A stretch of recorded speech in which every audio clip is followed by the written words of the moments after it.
All right, kids, are you ready to hear a story? Yeah.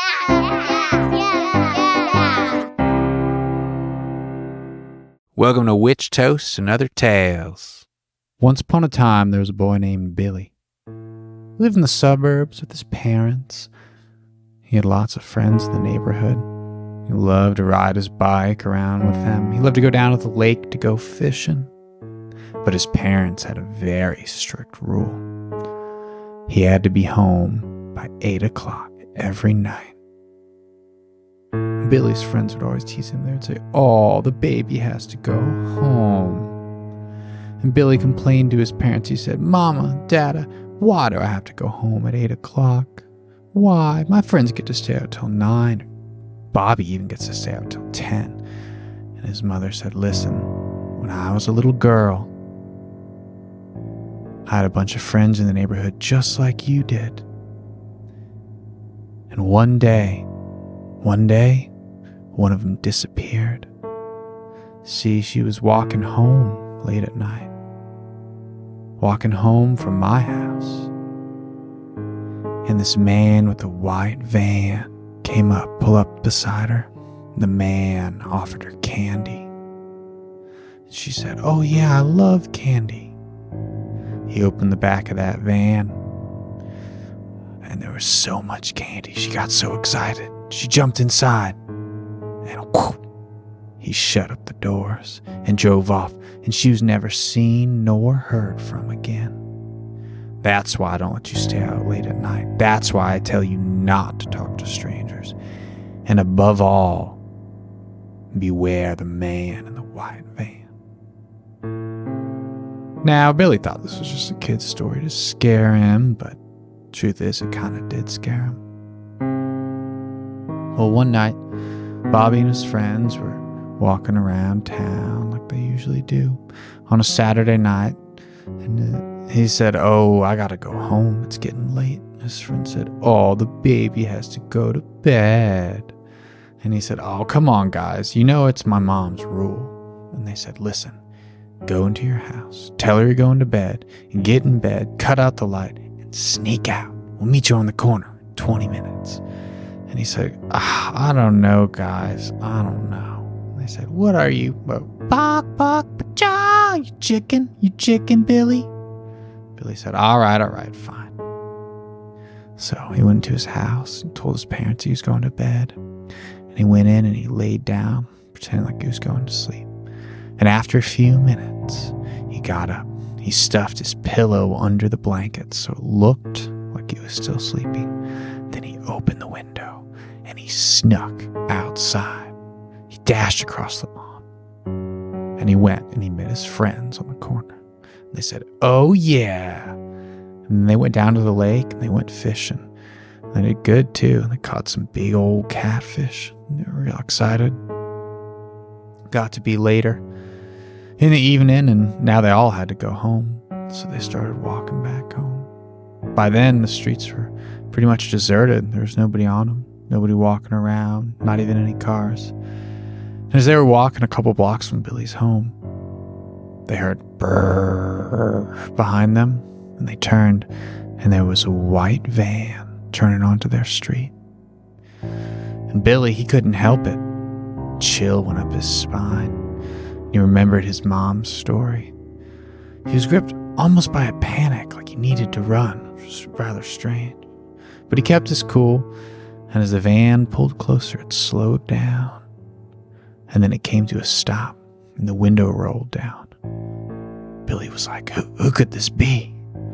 But the man leaned out, and it was a young man with a pleasant face and a nice smile. He said, "Hey, boys, could you tell me how to get to Galveston Avenue?" And they said, "Oh yeah, mister. You just go up, you take a left, and then it's your second right." And he said, "Hey, thanks, boys. You have a good night." And they said, "Sure thing, mister. Good luck." And he drove away. And Billy thought, I was such a fool.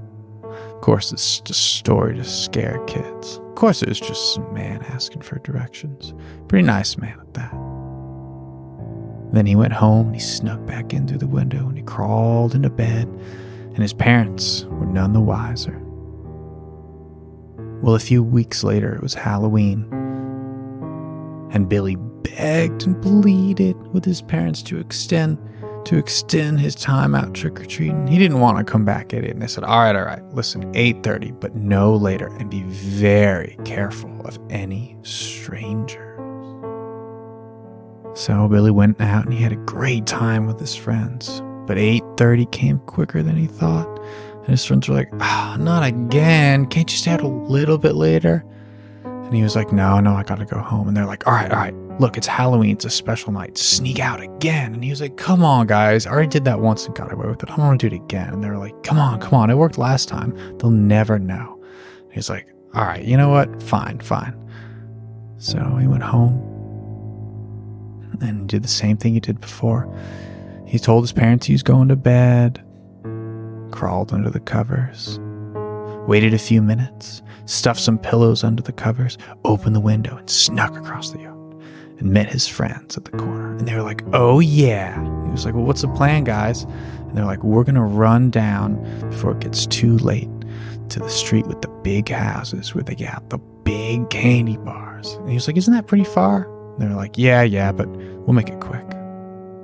So they jogged all the way there. And they got there just a couple of minutes before trick-or-treating was going to end. And they hit all the houses they could, and they got big candy bars, and they were so happy. And they were joking with each other and laughing. And the hour started getting late, real late.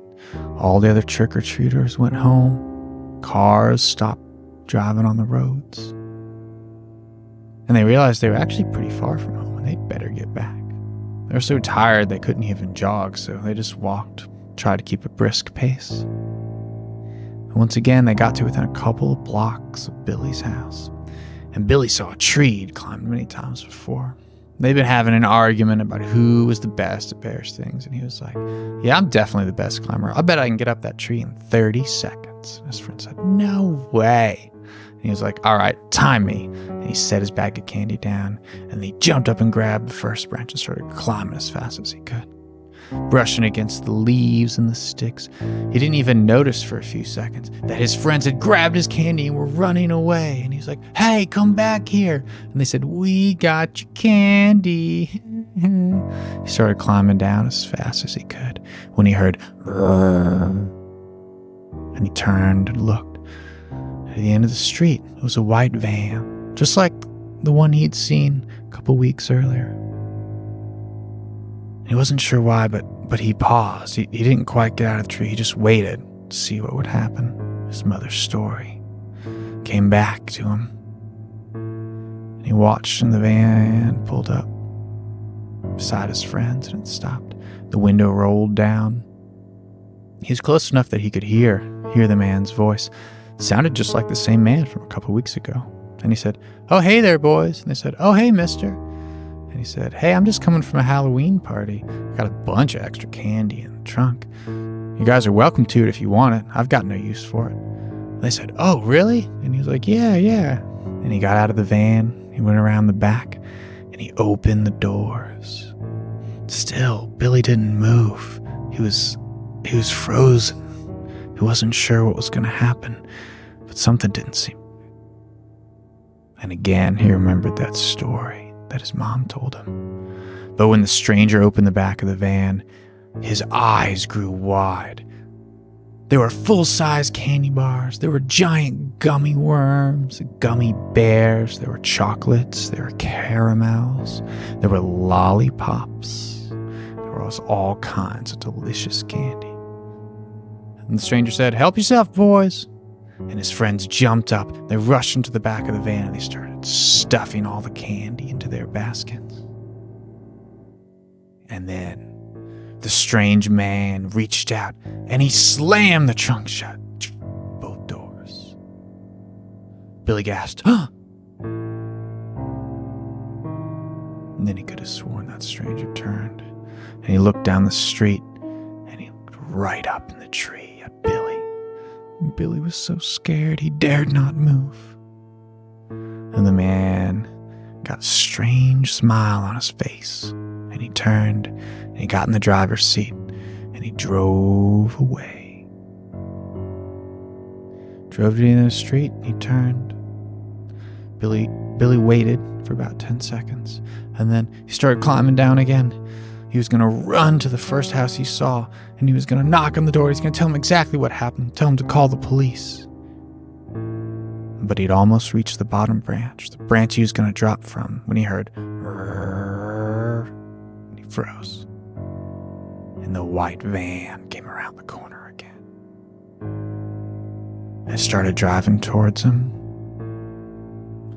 As it came near the tree, it slowed down, and he looked in through the driver's window, holding on, so scared. And he could have sworn he saw 2 red eyes looking at him. The van accelerated and went on down the street, turned. Billy, he's so scared. He sat in that tree all night, holding on. Even though his arms and his legs got stiff and tired, he just stayed there all night. It wasn't until dawn broke, till he heard people shouting. They were searching for him and his friends, that he finally said, I'm up here, I'm up here. They had to help him down. He'd been up there so long. And he told them everything that had happened. But no matter how hard they looked, his friends were never seen nor heard from again.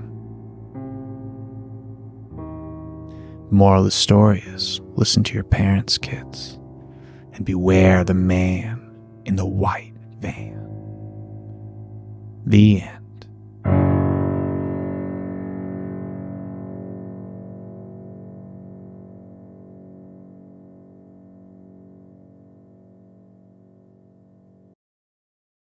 Thanks for watching. Make sure you like and subscribe.